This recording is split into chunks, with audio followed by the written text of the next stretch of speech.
We grew up under sanctions, so for us, there's nothing surprising about them. Yesterday, we exchanged $150 for 37,950,000 rials. Inflation has reached 40% per year. Sanctions have paralyzed us. Tehran reminds me of Moscow in the 90s, if we're talking about street vending. No way, guys. This is Coca-Cola. You can order something from abroad through Azerbaijan or Turkey. I'm really interested how YouTube, which is banned here, functions through VPN. We can afford renting a house, but we still can't afford to buy one. More and more Iranians blame their government for their country's economic troubles. Is Russia likely to follow the Iran scenario?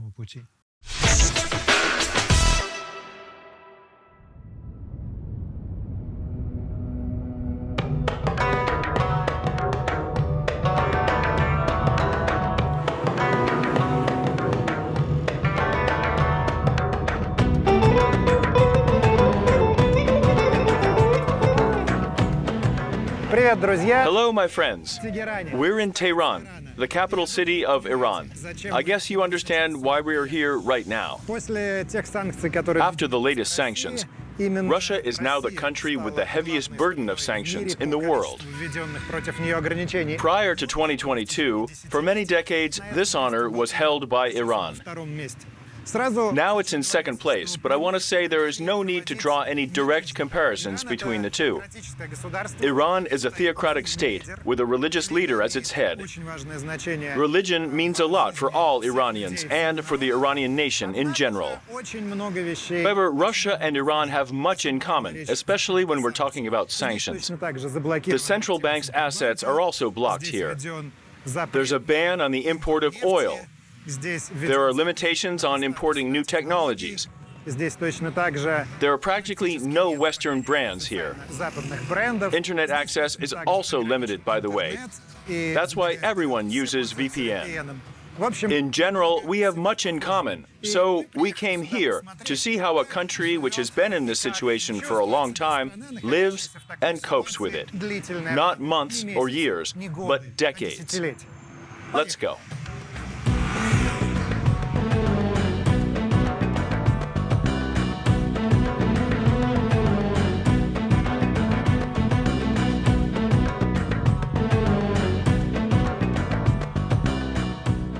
We met 9 years ago when we were completing our master's degree.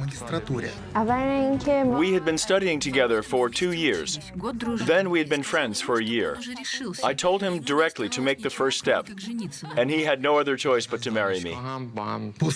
After university, we got married, and we've been living together for 6 years now. I used to be a journalist. Now I'm working in an organization connected with environmental protection. I'm an IT specialist. My job is connected with various kinds of software. Have you bought this house recently? We rent it. The thing is, Farid and I are from middle-class families, but we both have been working since we were 17 years old. We've gained job experience, and we got good grades at university to find an appropriate job and to earn quite an adequate salary. That's why we can afford renting a house, but we still can't afford to buy one. That's bad. For the last several years, prices for real estate have been severely increasing. Building houses has also become more expensive. Other currencies cost more now, and prices are growing.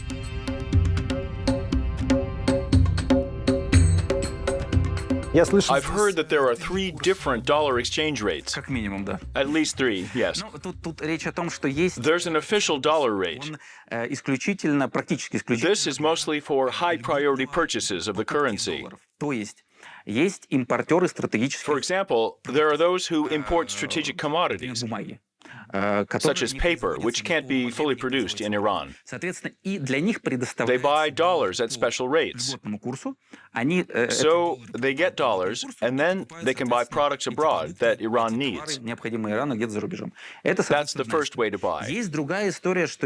The other way is to buy dollars for the price that the market offers. That's the dollar rate you see in exchange offices. It's interesting that the exchange rate, 25,200, is not in rials, which is the national currency here, but in tumans, which were used here before. No, thank you. You see, as soon as you come here, people offer to exchange money. The tuman is an old currency that's 10 times more expensive than the rial. So it's used in exchange offices because the sum on the screen has 1 zero less. There's another important limitation, $2,200 or 2,000 euros, the maximum amount an Iranian citizen is allowed to purchase per year. But when you're selling dollars, there are no restrictions because the country lacks foreign currency. But Iran is a country where everything is based on personal connections, where people can just approach you and offer to exchange whatever amount you need. Of course, ignoring rules about 2,000 euros or $2,200. If you have the currency, you can exchange whatever you want.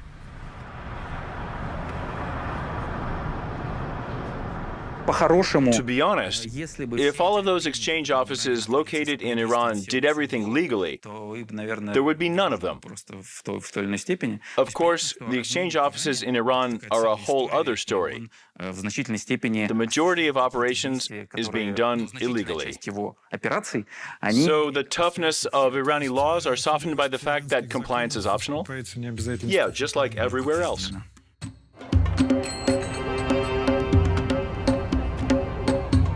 There's also high inflation in Iran. The rial is constantly losing value because of the sanctions. Yesterday we exchanged $150. Take a look at the money that we've got now.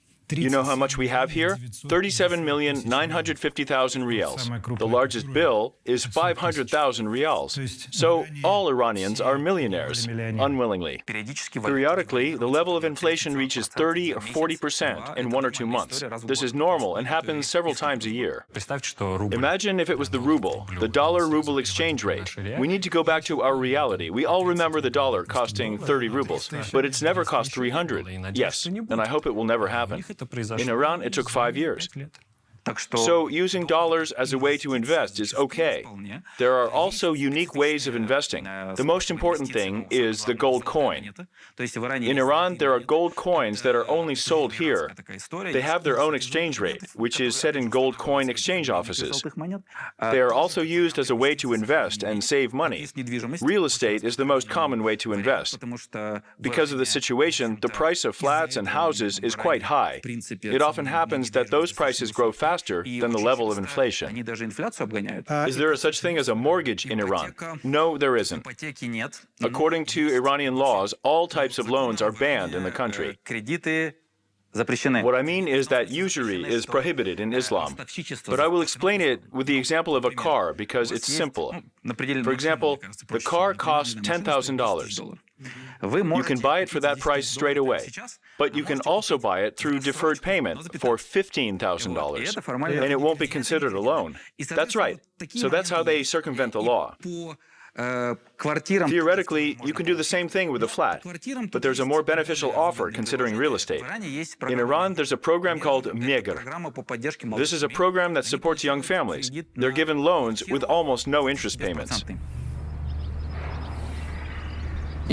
This project was targeted at those who live in suburban areas and couldn't afford renting or buying a flat. There were many apartment complexes built near big cities, and people could buy a flat there for a reasonable price. Unfortunately, nothing is that simple. First of all, this is a suburban area, and if you want to work in a city, you need to spend some time to get there. In addition, living conditions there are not so good. It's not the thing we want to spend our money on. How much does an average flat in Tehran cost? Actually, there is no fixed price. The flats in different districts cost differently. I guess it's somewhere near 30 to 35 million tumans for a square meter now. And that's not in downtown. No, it's not. Downtown prices are even higher. What's the limit? About 60 to 65 million tumans for a square meter.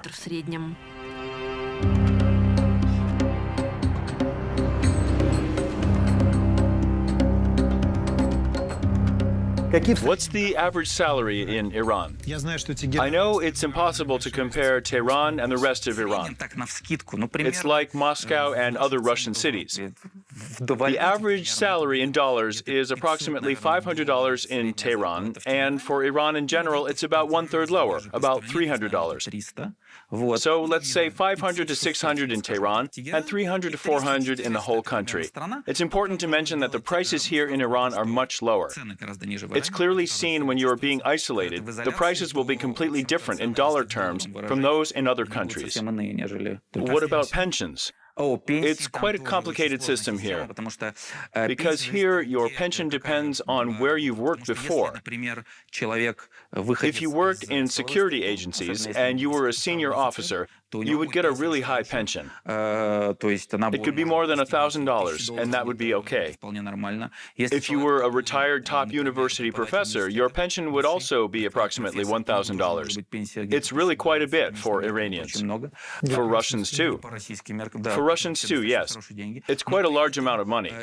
Nevertheless, there's a category of people who can't get any pension at all. If you worked in the private sector, in the business sphere, you would get no pension.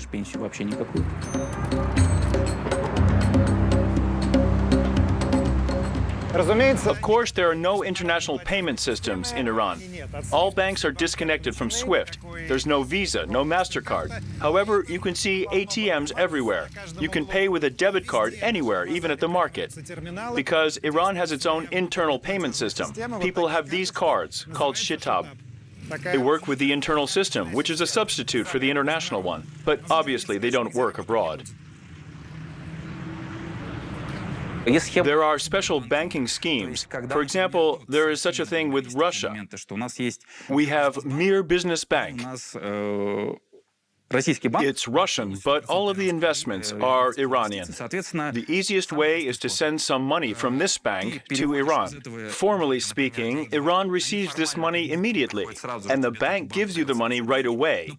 But in fact, once a week, it's being delivered from Russia in cash, or once a month. So you actually pay in cash. To be honest, it shouldn't matter when a trustworthy person in another country tells you to give a certain man a certain amount of money. So there's no problem giving it to that certain man, while the bank receives it a bit later. There is another interesting financial instrument here, common in the Islamic world, but nowhere else. Although it's thought to have been created in India, it's called Havala, or Islam banking. This is a type of business which is based only on trust. It works well for international transactions. For instance, if I want to buy something in China, I buy it wholesale in China and sell it here retail. So I go to the importer here, pay them some money, and I receive the item. Then the importer calls their Chinese partner and says that he has sold something for a certain amount of money. And then these Chinese partners complete another exchange operation in their local currency. And this operation is also based only on trust, from one country directly to another, so nobody can be held accountable. Ideally, these settlements gradually balance out, and the system can work for many years. Can you imagine? If you need to pay for something, you ask someone to pay a commission for the transaction. There are certain difficulties, but I've actually gotten used to it. Did you meet your husband on vacation? Yes. Did you go from Astana to Thailand? Yes. And Mohammed is from Tehran, right? Yes. What's ironic is that both of us didn't really want to go there. And how did you decide to move to Tehran? I understood that this man is a really good partner for me in my life. How did your mother react? Of course, when she heard about it, she said that I would go missing. All the post-Soviet mothers, for some reason, associate Iran with Iraq or other Arab countries. She had reservations, but when she and Mohammed got to know each other better, everything worked out, which is good. As I understand, your main job is running this beauty salon. Yes. How common is this business? The beauty salon sector in Iran is very popular and non-competitive because Iranians have a different concept of the beauty industry and service from people in Russia and Kazakhstan. Is your beauty salon expensive in comparison with Iranian average? It's for upper middle class. My clients are generally rich Iranian women. Yes, the rich, who have more time, and more money. You have an iPhone, right? Yes.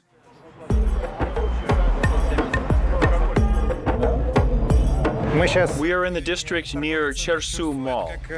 It can be compared to the biggest Moscow market in the 1990s, if you know what I mean. The street vending in Tehran reminds me of Moscow in the 1990s. You can buy electronic devices here, including phones. As you can see, there are many phones to choose from. Second-hand iPhones, obviously used. And this thing is also popular in Iran, while in Russia it is not so common to resell old phones this way. But here it's a common thing. How much does this iPhone 13 cost? $43,500, $1,670. Here you can buy an iPhone 13, 512 gigabytes, for $1,670. The price is quite the same as in Moscow. So you see all those logos: Samsung, LG, Sony World. They're all unofficial. No Samsung products are being sold officially on the Iranian market. But they're being imported and sold in shops like this. Sony World, of course, has nothing to do with Sony. But most likely they sell original products there. But nobody is asking for any permission. Iran actually has no limitations concerning copyrights. You can see an ad where Brad Pitt is promoting something. Of course, Brad Pitt doesn't get a single rial or dollar from that, but that's how it works.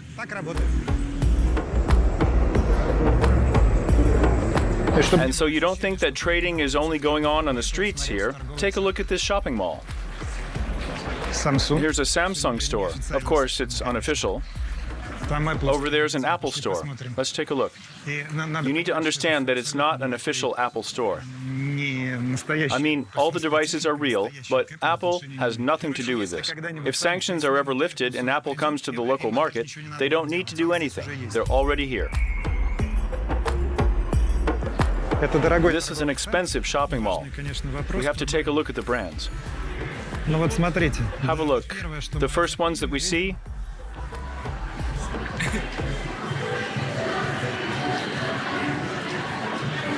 Not bad at all. Guerlain, Lancôme, Clarins, Yves Saint Laurent.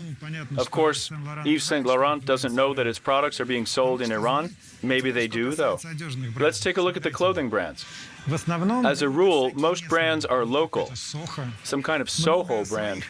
Many local brands are likely being made in China, but there are many factories here in Iran.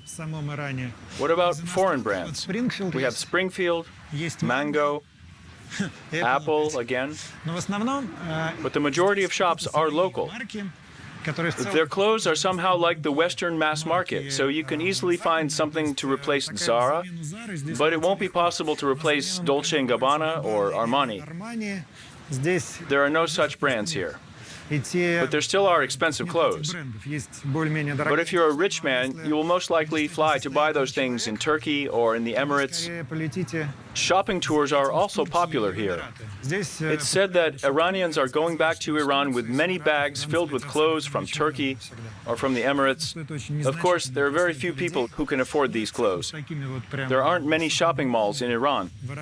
We are now in a rich district, in the capital. So everything is more modest across the country. You can get everything here in Iran. You can order something from Azerbaijan or Turkey with the help of buyers and get it delivered here. So it's possible to order something from the latest Armani collection?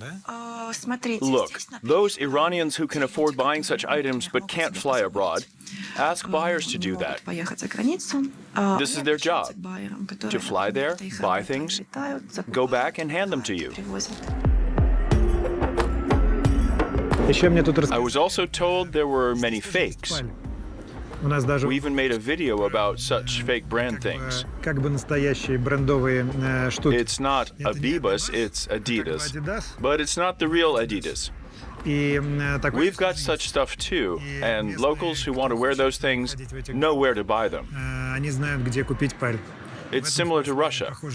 I think it will continue to be similar. What is Iran doing now to bypass sanctions? What about cryptocurrency and contraband? We've got all that and also many other things. We've also got a very simple scheme about oil. The tanker leaves Iran, turns off the transponder somewhere in the sea, or just sails completely without it, transfers the oil to another tanker, and this tanker enters Chinese waters and sells oil as Malaysian or even Belarusian, but not Iranian. Is it Iran or Iraq?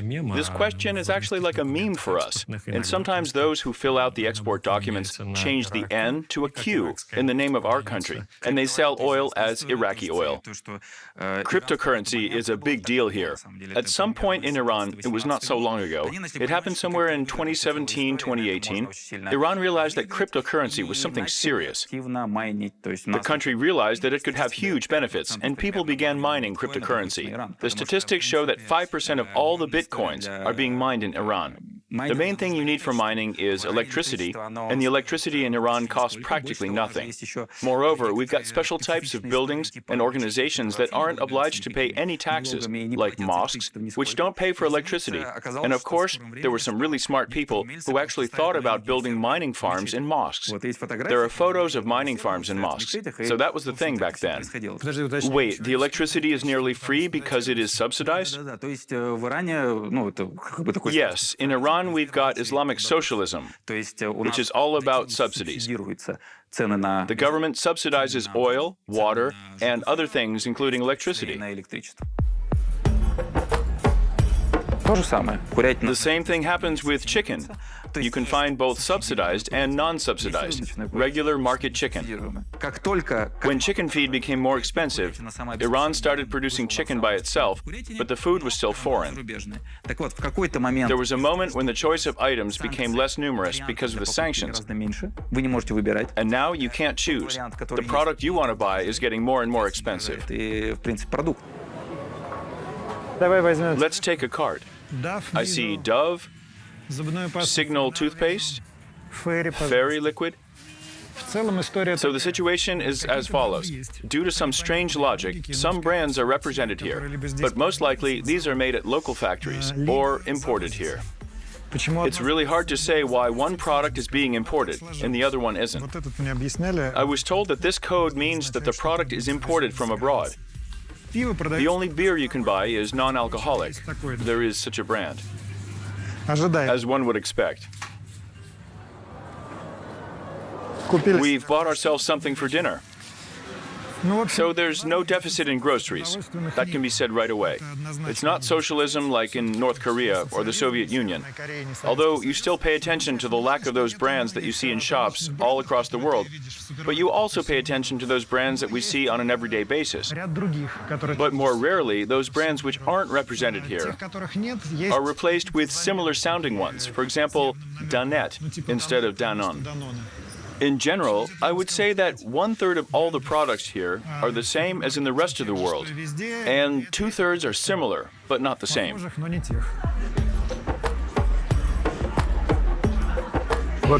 By the way, that's our producer, Katya, in a hijab. Every woman in Iran must wear it, so that's why she bought it.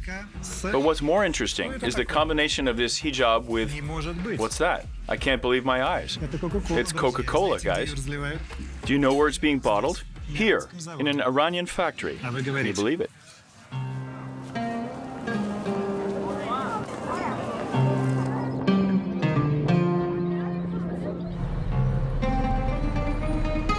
Iran hadn't always been under sanctions. More than 40 years ago, it had one of the most dynamically developing economies in the world. What's more, it was developing toward the West because its main trade partner was America. Back then, Iran's leader was Shah Mohammad Pahlavi. He implemented a policy of westernization and modernization, which was called the White Revolution. Its guiding objectives were modeled after American politics and American values. The avenue, which is now called Islamic Unity Avenue, was previously called Kennedy Avenue. There were many reforms in the country. Many universities and schools were opened. Land reform was also started. But in the end, the White Revolution turned out to be a complex of reforms aimed at city elites. And its most visual aspect, which became a sensation in the world press, was European fashion entering such a conservative Islamic country as Iran. Here there are many photos of Tehran girls in miniskirts and men in shorts. Many beauty salons were opened. Western films were shown in cinemas. People started listening to Western music. In fact, there was a full Westernization going on. There are well-known memes about beautiful women walking along Tehran streets in miniskirts. I can imagine a situation where another woman in traditional Iranian clothing was walking towards this girl, and most likely it was common. It was a showcase of liberal Western values. I'm not talking about some of the terminology now. I'm just trying to tell everything as I see it. So this showcase could be seen only in some districts of Tehran, but the country as a whole was religious, deeply religious, and all the social controversies which had occurred during the Shah's reign surfaced during the revolution. This is a portrait of the Ayatollah Khomeini. They're all over Iran. He's a very important figure in our country's history. By 1978, the Shah's politics and the White Revolution had already come to an ending point. On the one hand, it was its peak. But on the other hand, everything became worse. Because these pro-Western reforms and Westernization led by the Shah weren't really welcomed by the nation, because the country is Islamic and conservative. Many of the Shiite clerics began opposing those reforms, and they always had had a great deal of influence here. On the other hand, not many people benefited from this White Revolution because poor people, cheap labor, were massively moving to the cities, and no social programs were created. The lumpenization of the poor increased, and in this environment, discontent was seething all the time, wandering and growing, which resulted in the revolution of 1979. And its leader and its inspiration was Ayatollah Ruhollah Khomeini. At the time, he was living in exile and ruled the revolution from abroad.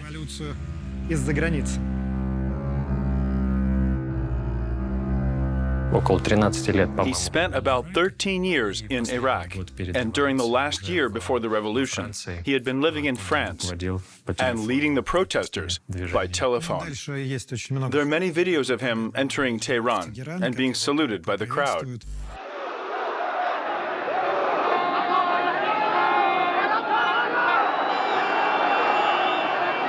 When the revolution happened in 1979, there was a referendum.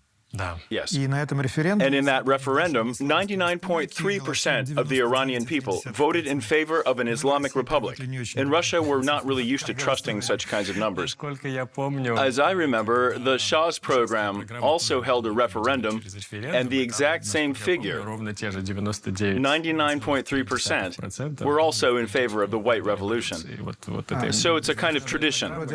It was a greeting to the previous ruler.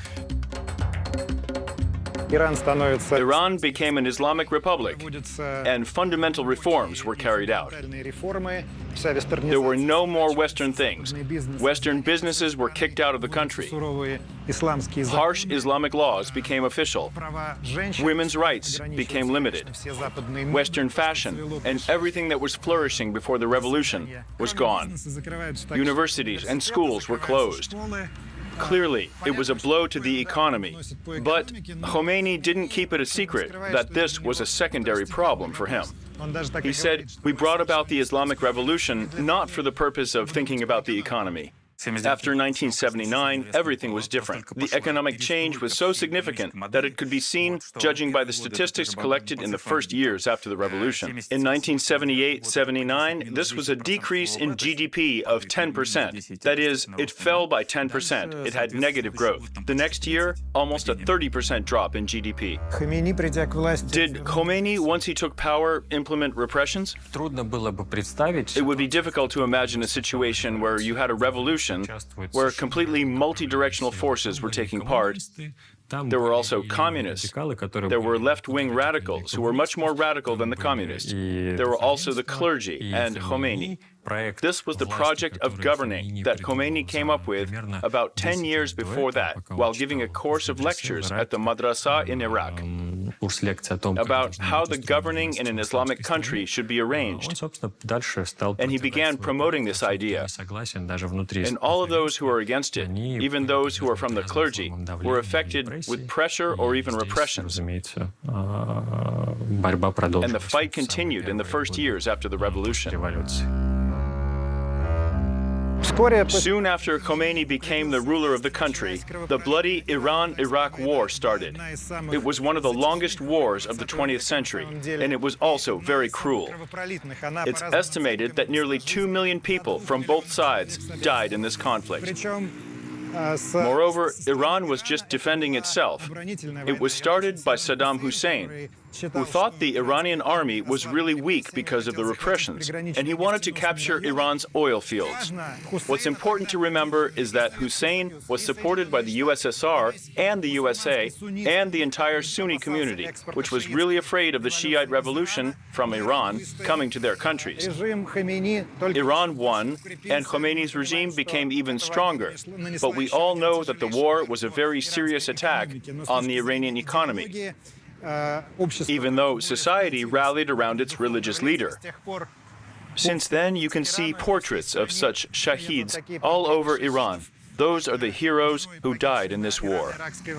In Russia, we are used to thinking that shaheed means terrorist, but this word means a martyr who died for the right cause. And here, this means protecting their motherland. 500,000 Iranians died, while the total number of Iranians was 60 million back then. Now, 84 million people.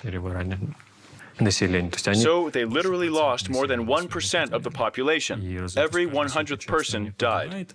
Moreover, the number of injured was also huge. They were crippled by the war, both physically and mentally. Almost every single family in Iran had at least one member who suffered like this. Of course, for them, it is like World War II for us.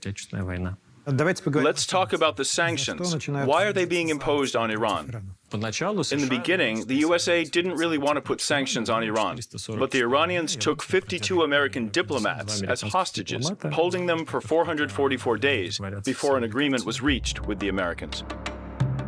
This is the Museum of American Espionage, the former American embassy. Here, the story of Iranian sanctions begins. It was November 1979. The crowd broke into the embassy, and all the diplomats became hostages. Iran demanded that the U.S. deport the refugee Shah Pahlavi back to Iran. The USA, of course, refused. And then those 52 diplomats remained as hostages for 444 days. The Americans tried to liberate them with a special military operation, but it failed. After that, long negotiations were held. The hostages complained about inhuman treatment. Finally, they were released. And that's when the sanctions era began. America declared an embargo on Iranian oil and on the export of almost all products to Iran, excluding certain foods and medicines. America froze $12 billion held in Iranian foreign bank accounts. It's somehow similar to the current situation in Russia. Since then, this embassy has remained a museum.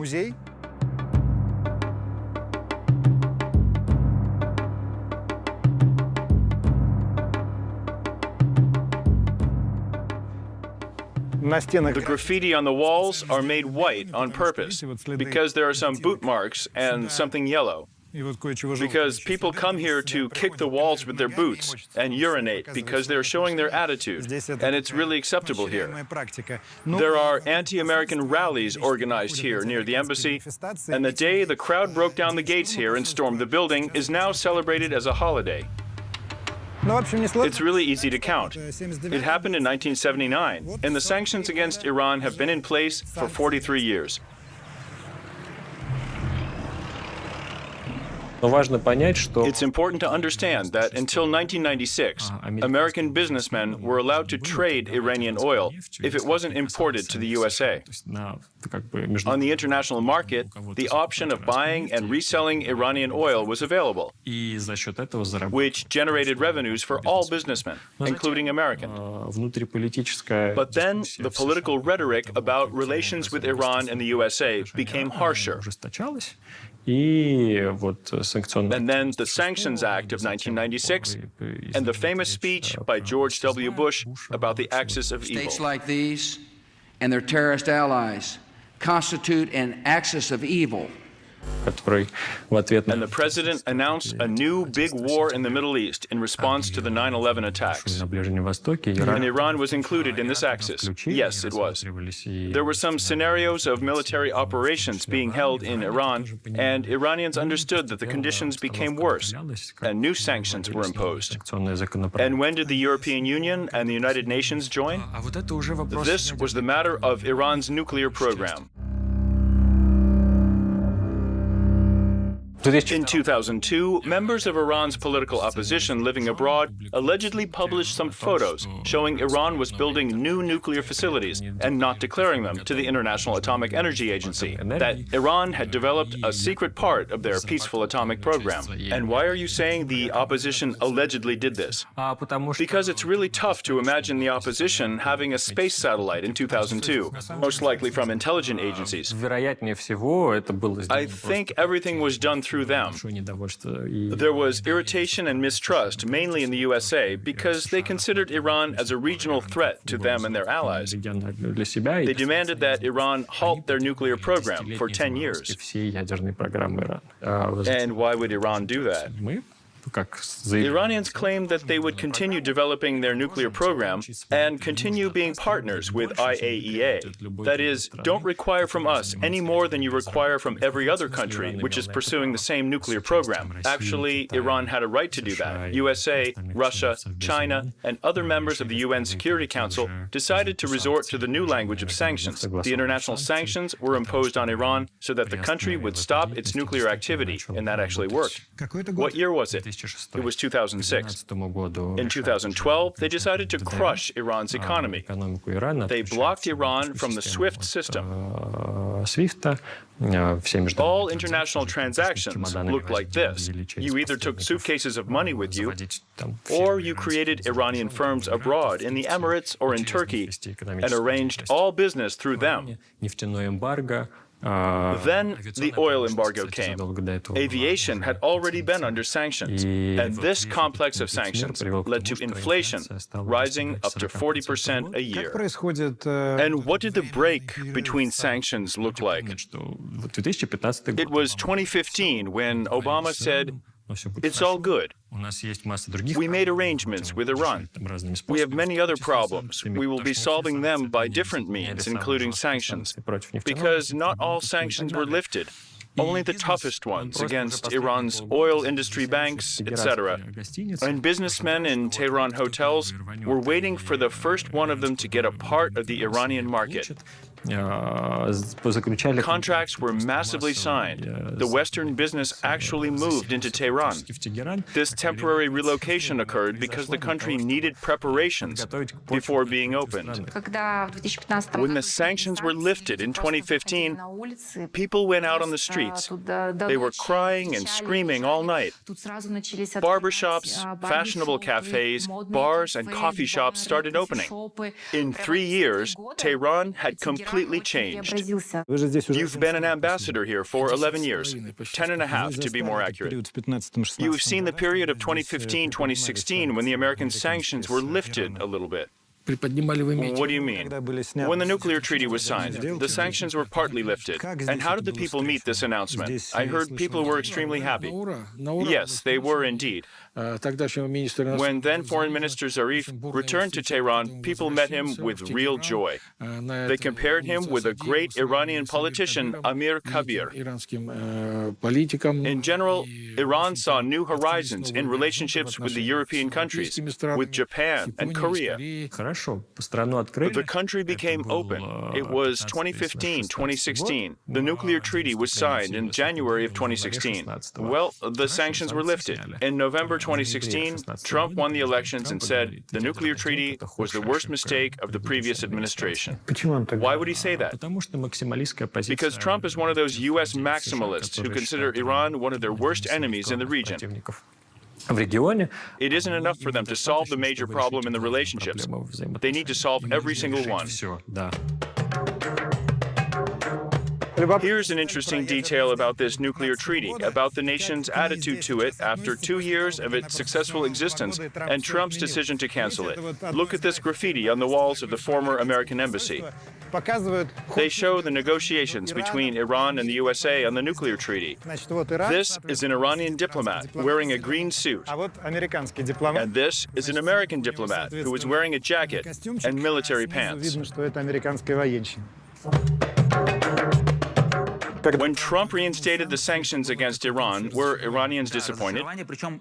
Yes, they were, and they weren't really disappointed in Trump himself, but in those people who were saying that they would be partners with the West. President Rouhani.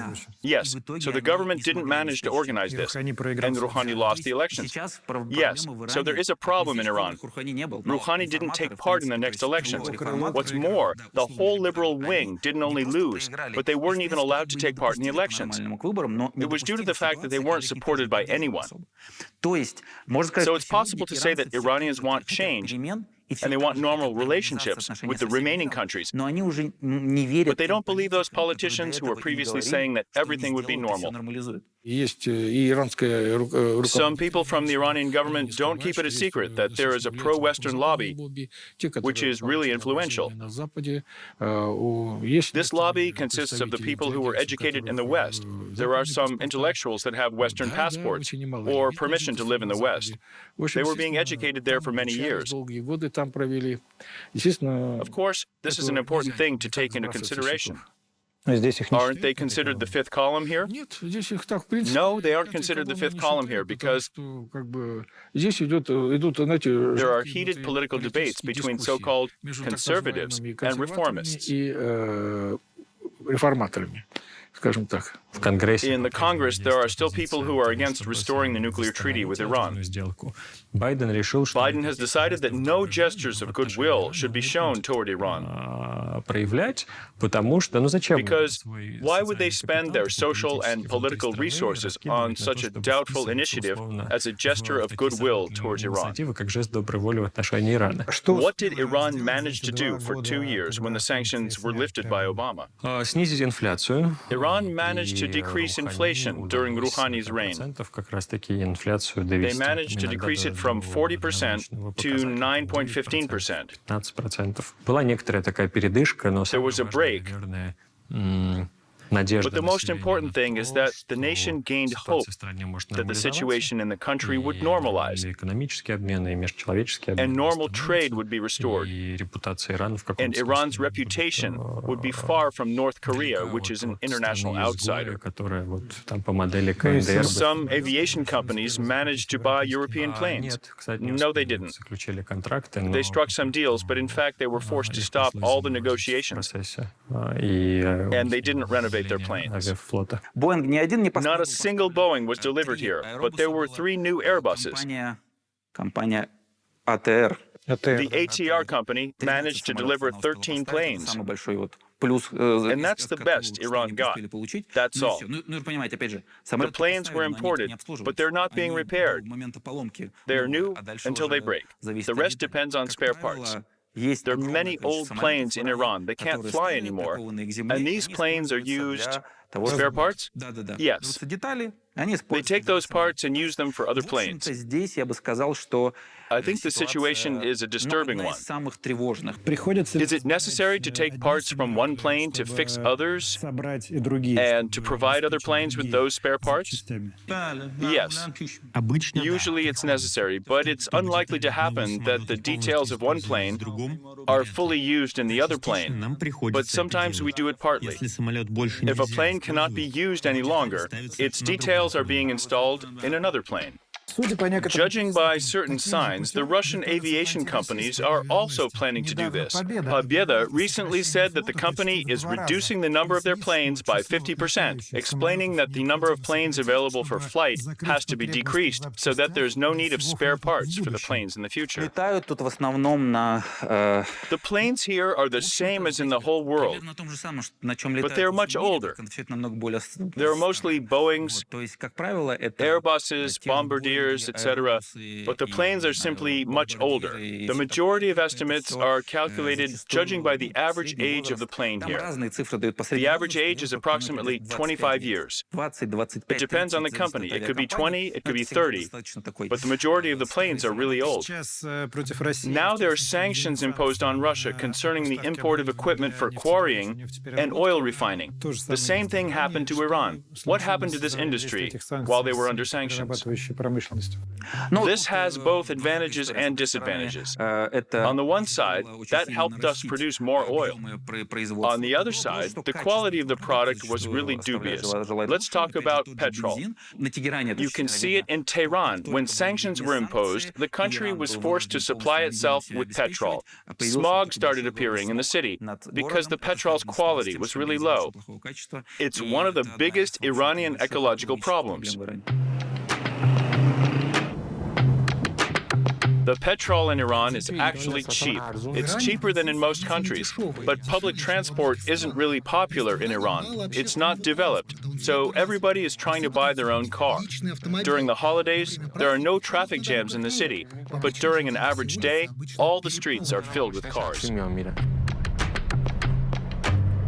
What do you think about the petrol prices?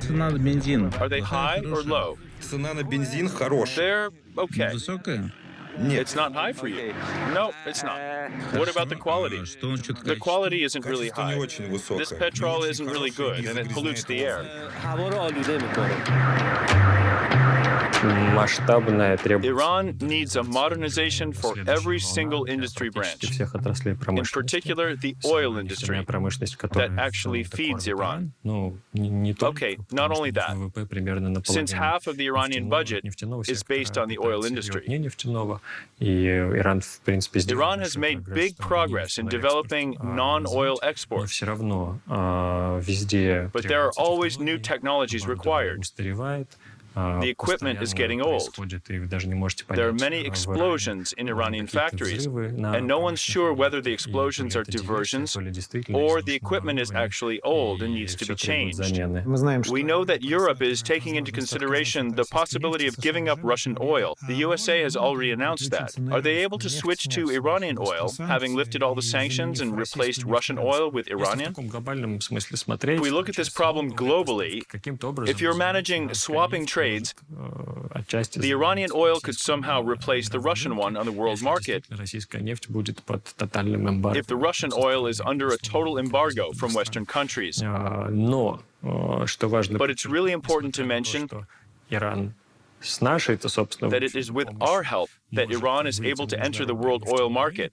And Russia is still supporting Iran in the aspect of lifting the sanctions, because this has been our position for decades.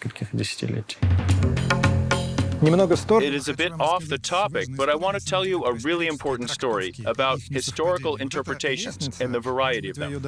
This is a famous staircase. Maybe you will recognize it. It was here in 1943 the Tehran Conference was held, a meeting between Stalin, Roosevelt, and Churchill. This is an iconic photo, of course. You all know it. There was a famous Soviet movie about this conference which was called Tehran 43, and the interpretation of the meeting was quite clear. It was a step toward the great victory to the opening of the Second Front Line. This conference is constantly being remembered along with the Battle of Stalingrad, the Battle of Kursk, and so forth.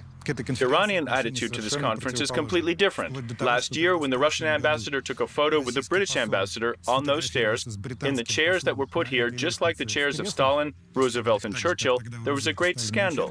The Russian ambassador was even called to the foreign ministry. Why? Because 1943 reminds Iranians about the occupation. Because back then, the northern part of Iran was occupied by Russian troops, while the southern part by the British. And Iranians think of that time as a really tough period of history, connected with imperialism, foreign countries conquering their territories.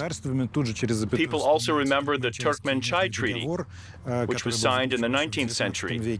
And this treaty is also considered Russian imperialist action. This is the difference between interpretations, and we were told that it is impossible to come to a consensus. We've got potential, and we hope that the sanctions which were put on Russia will open new possibilities for working with Iran and give us further momentum. Iran still hopes that the sanctions will be lifted. There's a political consensus, no matter which forces, conservatives, non-conservatives, or the reformists, everyone's saying that the sanctions need to be lifted because it's impossible to develop while under them. This is Sepah Bank, the most heavily sanctioned Iranian bank. Why did that happen? Why did it happen that this bank was put under as many sanctions as possible? Because this bank, in fact, belongs to the Islamic Revolutionary Guard. This is the most powerful Iranian intelligence agency. To make it clear, it's a combination of Russia's MIA, FSB, the Center for Combating Extremism, and a bit of the National Guard. And that will be the Islamic Revolutionary Guard, which appeared not long after the revolution itself, and is being controlled by the spiritual leader himself. It would be appropriate to say a few words about the Iranian political system. As I've already mentioned, the main person in the country is not the president, but the religious leader, Rahbar. There have been two of them since the 1979 revolution. Ayatollah Khamenei, the founder of the modern Iranian state, and Ali Khamenei, who has been running the country since 1989. Nevertheless, in Iran, there are presidential elections which are quite transparent for us. The elected president rules for 4 years and is able to be elected only twice. I can say the Islamic Republic understands it's really important for Iranians to take part in politics. The government even encourages voter turnout to make elections legit. I've heard that in the Iranian version of an internal passport, there's a stamp that indicates a citizen has voted, no matter for which candidate, and the stamp may or may not help that citizen get a job. Yes, but judging by the turnout, we can see that elections in Iran are quite vibrant. If there's an intrigue, then turnout is high. If there's no intrigue, then the turnout is low. The last elections didn't have any intrigue. The strong candidates from the reformists or from the alternative party, non-conservative party, weren't allowed to take part in the elections. Eventually, the turnout was the lowest in history. It was a little more than 40%. Now the president is Raisi, and he's considered a conservative. As a religious leader, Rahbar is able to change every decision of every branch of power, legislative, executive, and judicial. But the current Rahbar, Ali Khamenei, does that rarely. It's interesting that in the rating of world democracies created by the VDEM agency, Iran is at 140th place, while Russia is 151st. Of course, ratings are subjective, but it's a very interesting detail. Advocacy groups are raising awareness about recent protests in Iran, which are being suppressed. What protests are they talking about? The protests, you better call them national waves of protests. Part of them started because of rising food prices. But the most colorful protests, if we can use this word, the biggest protests, whichever happened in Iran, started because of rising petrol prices. The government decided that they needed to cut off some oil subsidies and raise petrol prices in one day. And what happened? People went out on the streets because it was a matter of concern for the whole country. And how did it all end? The government decided to cut off the internet for the whole country for approximately 1 week. And what happened during this time? During this time, there were many fights with the police. There were mass provocations. And there were different estimates about how many people died. The government admitted that there were 300 people killed during the Great Protest, which lasted a week. Interestingly, Iran was one of the first Middle East countries that connected to the internet. But the majority of the services that we're used to, and I'm not talking about Western mass media, the only social networks which are available are Instagram and WhatsApp. But the most phenomenal case is Telegram. Telegram's biggest success happened here. 45 million Telegram users are Iranian, while the population of Iran is 84 million. How do Iranians use Telegram? Of course, through VPN. The government tried to ban it in 2018 for the first time. It happened the same time as the battle of Roskomnadzor and Telegram in Russia. You all remember how that turned out. In Iran, everything was the same. The interesting fact is that Iranians aren't prohibited to use banned social networks. You can use them peacefully. Nobody tries to stop you. The limitations are created so that Iranians use them less, but nobody prohibits the use of them. Moreover, we know some examples of Iranian politicians managing their social network accounts really successfully. For example, the Instagram account of the religious leader and the account of Rouhani were some of the top popular Instagram accounts of all politicians in the world. And now we're going to show you a very important experiment. If you remember recently, we uploaded a video about banning YouTube, and I was really interested in how banned YouTube works through VPN, because everyone says different things. Let's take a look at this together, because we're filming an appropriate video right now. We're now connected to the home Wi-Fi, but we're also connected to the VPN service. Телега не так росла, как вот сейчас. Но никакой альтернативы Ютубу нет. Ну не RuTube же. Можно ли сказать, что те остатки... And as you can see, everything works normally. But if I turn the home Wi-Fi off, the quality will be worse, because in the place where I am now, there's only a 3G connection. But in the bigger part of Iran, there is LTE. YouTube also works through VPN.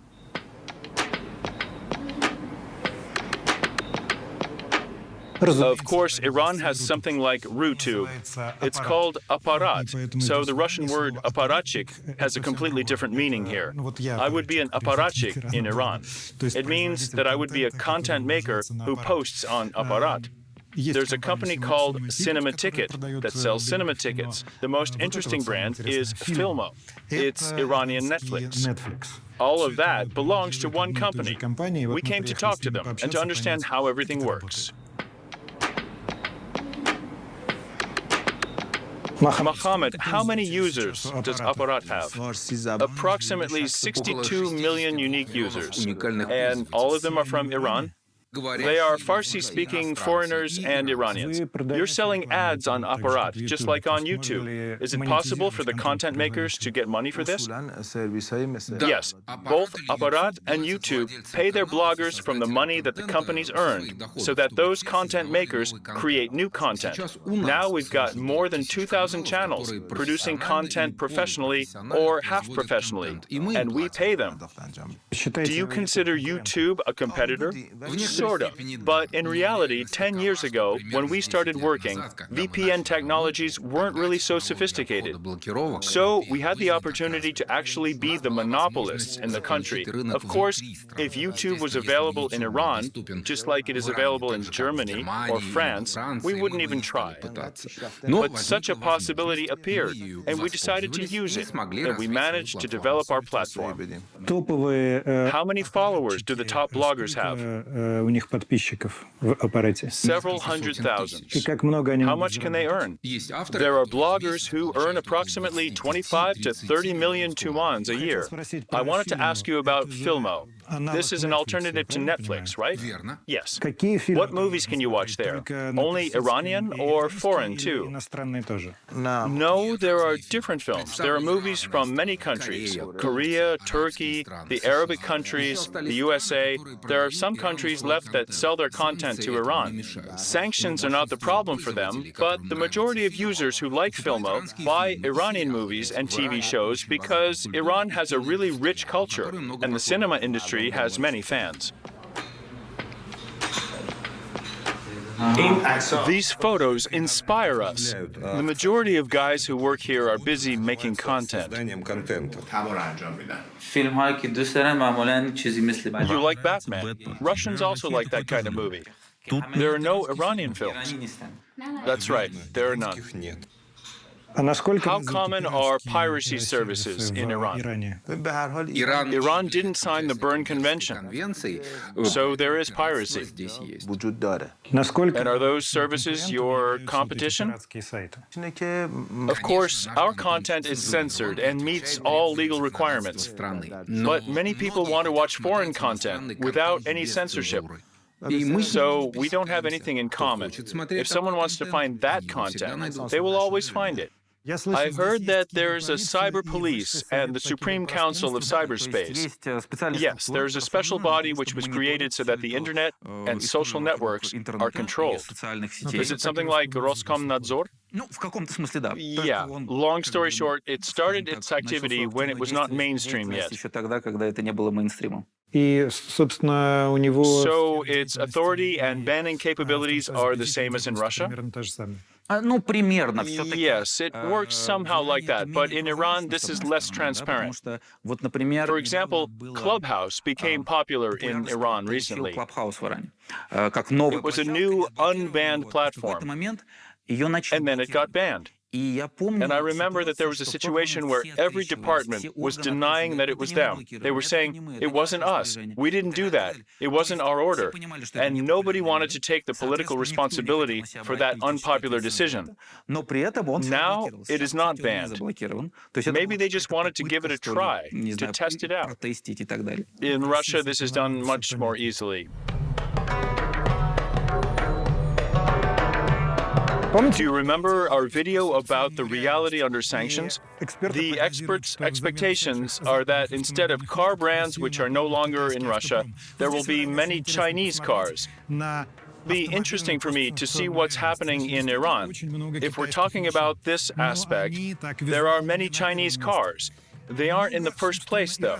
There are also many Iranian cars. The most popular brands are Iran, Khodro, and Saipa. They're being produced here, and they're the cheapest ones. Moreover, if you look at other cars, you can also see two French brands, Renault and Peugeot. This is Renault, and this is Peugeot. Why did this happen? In the 1990s, when America had already put sanctions on Iran and the EU hadn't, some French companies built their factories in Iran. Then the French left Iran. They took the license, but nobody wanted to stop the work of those factories. Peugeot and Renault models are from the 1990s and the 2000s, and they're still produced there.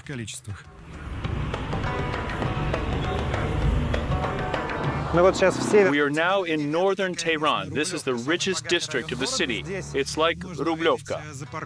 You can see many Mercedes and Porsche cars parked here. Here's a Mitsubishi Pajero. Those cars aren't imported here officially.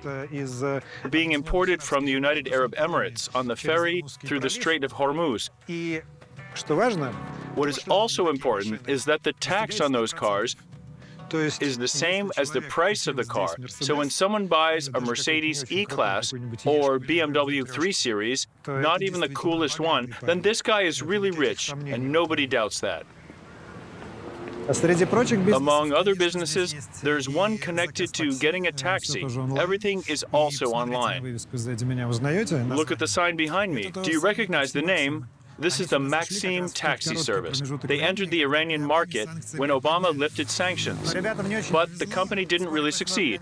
Soon after, they started developing their business in Iran. Trump put other sanctions on the country, and the tough times began for them.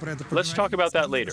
I'll only say that our Russian company Maxim is one of the 3 most popular taxi services in Iran. Previously, the sanctions were only against politicians and the SWIFT system. But when the new sanctions under Trump were imposed, they made many businesses leave the Iranian market, including European businesses. Yes. And of course, there was a problem with IT developers. And the main part of our global business was in danger. So we decided to leave the market. What is now functioning in Iran is an independent company which doesn't belong to us, doesn't follow our orders. They work all by themselves. So if you hadn't complied with those sanctions, which formally didn't extend to you by law, you could have problems in other countries and even in Russia. Yes, the American companies act like that. They think that if you're working in Iran, it means that you support that country, so you either comply with the sanctions and leave the Iranian market, or they stop working with you. What could they do, for example? They could put some limitations on our app. They could ban it in Russia. So your app could be deleted from the Russian App Store. Yes. It's a serious threat, of course. Yes, it is. Do you have an app here? Yes. In short, I've just figured this out. I spent a lot of time trying to use Iranian apps. For example, a taxi app for my iPhone. You need to go to the browser and find there an Iranian aggregator app called Sib app. And there are many services here. And this is a web page. You can get to it in Safari, and you can find everything you need, including bank apps. There's an app that allows you to get a taxi. So you work in the browser through this app. But you can also attach a link to this web page on your home screen, and it will become an icon. It won't be an app, but it will look like one. It's complicated, but it's possible. So how much does an average taxi drive cost? It depends on the city. If we're talking about the capital, then it will be approximately 10,000 tumans. So the average taxi ride costs 50 rubles. Wow. So a taxi is as cheap as the public transport in Iran. Yes, kind of.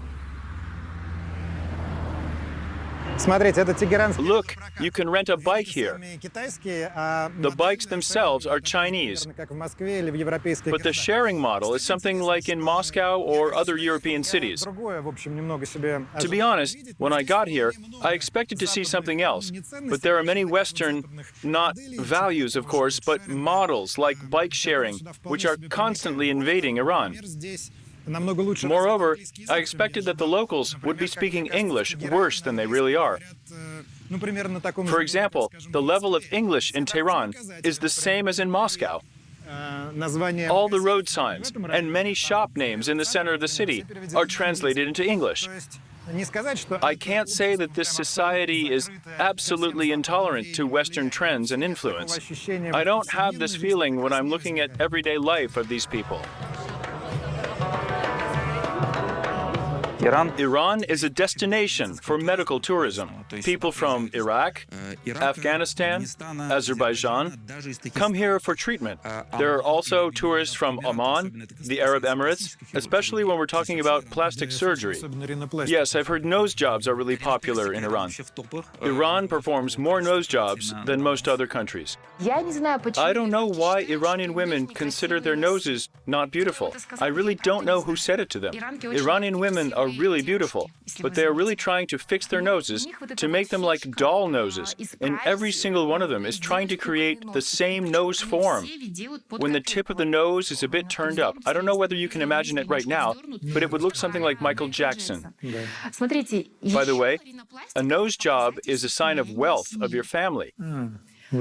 Some women put special tape on their noses, as if they have just had a nose job, although they haven't. To show your social status. Yes, to show that you've got money, and that you're trendy, and you got your nose job.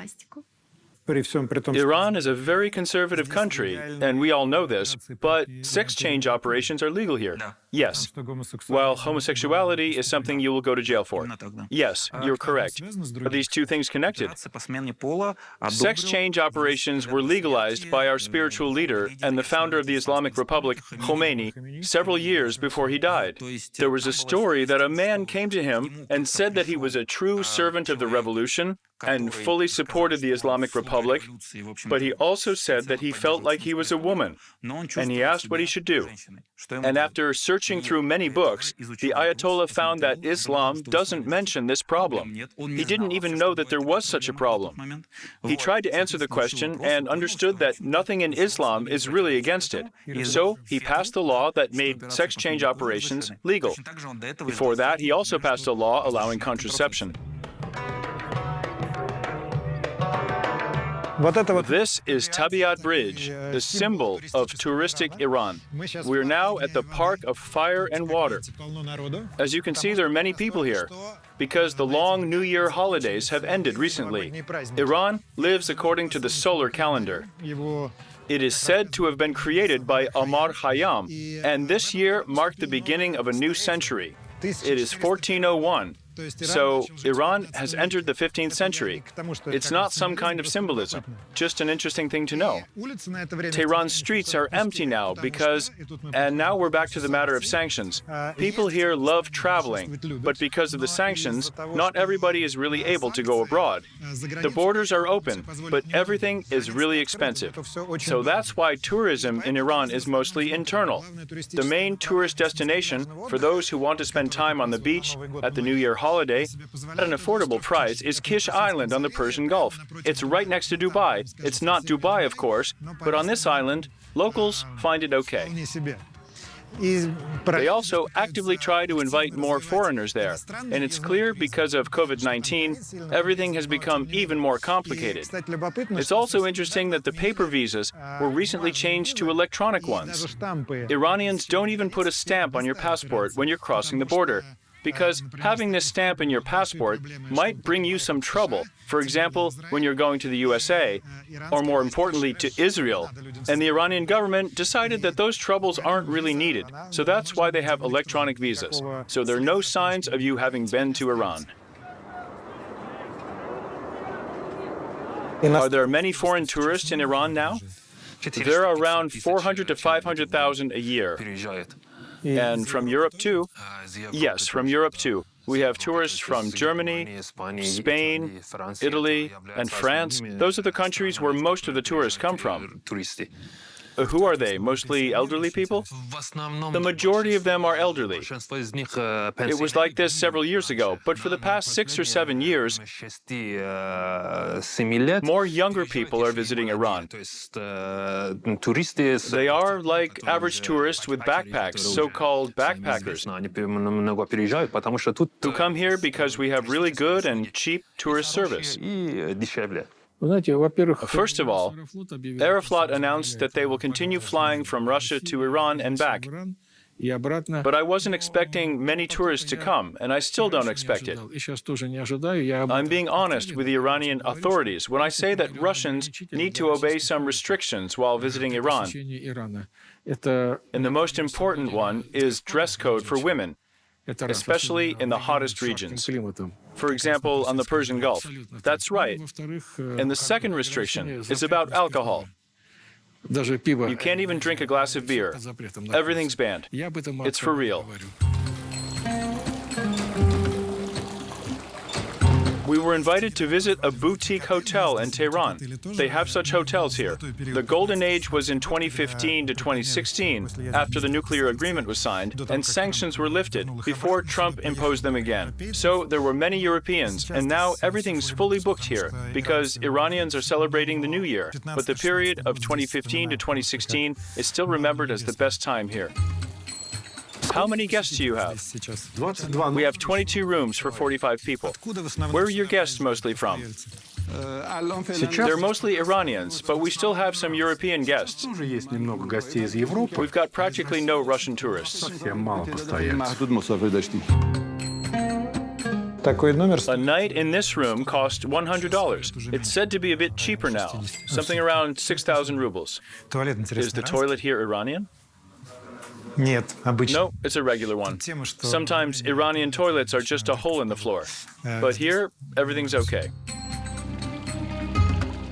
How are sanctions affecting your job? I've got my own tourist firm, and I've been working in the Iranian tourism sector for many years. The majority of tourists who are staying at our place pay in cash. The others pay part of the money in advance through those who exchange currency. We've had some difficulties with this before, but now everything is fine. Does Booking.com work in Iran? No. It was here before 2018. In 2018, Trump put new sanctions on us, and Booking excluded Iranian hotels from its system. So how do people find out about you? We have our website, and we're able to post advertisements on Google. We pay the Google facilitator, which then posts an ad. And how do you pay for an ad when you're in Iran? We use bank accounts of people who are working in the money exchange. Some of them have foreign bank accounts. Some of them have Iranian ones. Those who are dealing with money exchange take money from us and send them to the foreign bank account. We pay from here, but our money goes straight to Google, from the Netherlands, for example, and then the ad is working. Are you waiting for sanctions to be canceled? Will it be profitable for your business? Of course it will, without a doubt. The sanctions have paralyzed us. We're now like soldiers without any weapons. We have competitors like Turkey and Dubai, Malaysia, and other countries, and they are in a better situation because the most needed instruments for every business are money and money transactions. If you've got no instrument for sending money to someone else, you can't do anything at all. As you already know, there are some negotiations being held right now in Vienna. Every single time we hear that there might be some treaty signed, the dollar falls. And whenever we hear that there's some uncertainty about this, the dollar rises. It confuses everyone.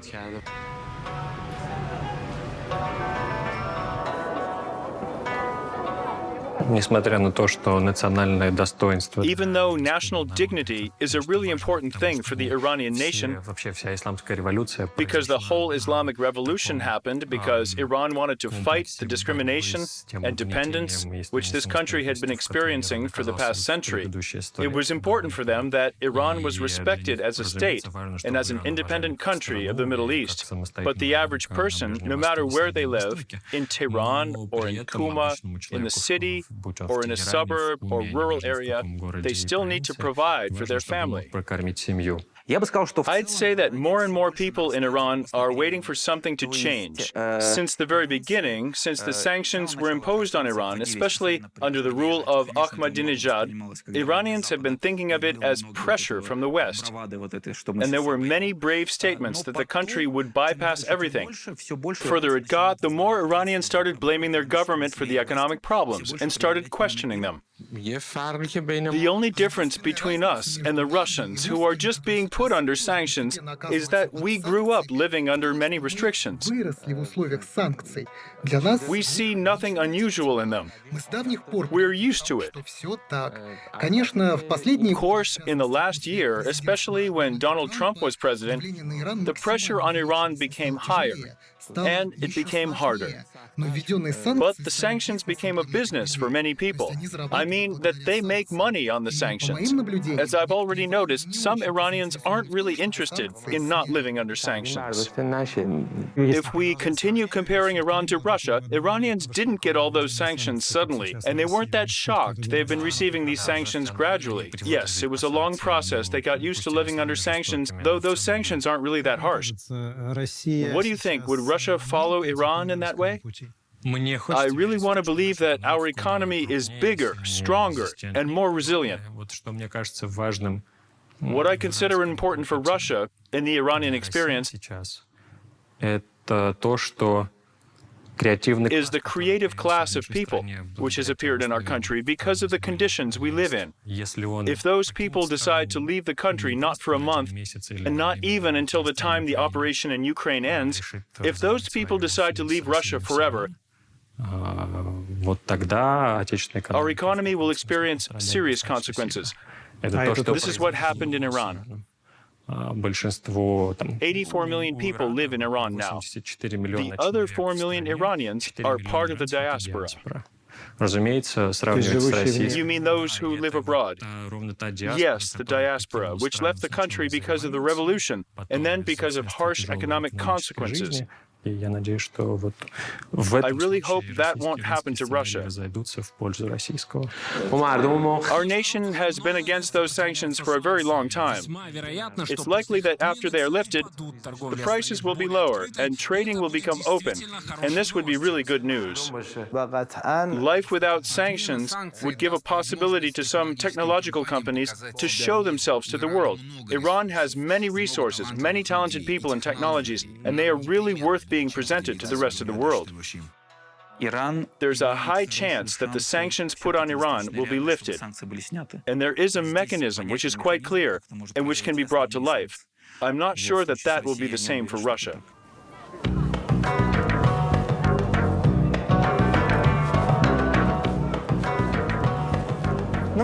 So guys, on our channel, you draw every conclusion all by yourselves. I guess we've shown enough so that you could do this. I'm able to notice that the matter of canceling sanctions, planning life after sanctions being lifted, hopes about how everything will change after sanctions are lifted. It's really an important trend in society. It's a really important part of Iranian life, and you can clearly feel it. The question is not how to survive under those sanctions. Iran is a good example that it's more than possible. Everything can be done illegally. Every single risky scheme can work out. This is actually a country of risky schemes. You can unofficially import, buy, and use everything you want. You can spend your time in the internet through VPN. It's possible to lead a comfortable life in this city environment, though we would think that Tehran is completely uncomfortable. When you're crossing the road, no one will let you get through, and you need to try to sneak between all the cars. But we all understand that these are minor inconveniences compared to more global and important things, even though they're really noticeable. What is this all about? The question is not about how long people can live under sanctions. It's possible to live under them for a very long time. It's not about surviving physically. The question is for what? And I think that everyone should answer this question according to their own view, just like everybody in Iran has been doing for years and decades. So apparently, we'll need to do the same thing in Russia. This was Reduxia. Leave your likes and comments here. Subscribe to our channel if you haven't done it yet. See you soon.